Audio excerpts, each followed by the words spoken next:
Baba wethu osezulwini ukima liphathwe ngobo wele igama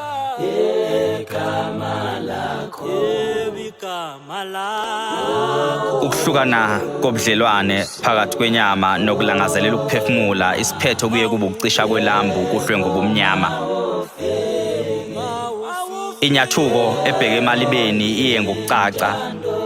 Ithemba lokuphila kwabaphilayo befile lilokozisa kucima njengobhaqa olwenile.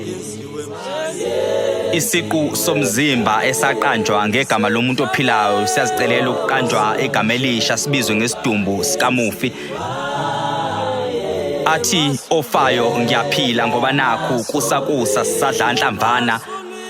Lithi malishona siyesifise lisigwinye sishone nalo siphenduke ezinye zezindaba zalo.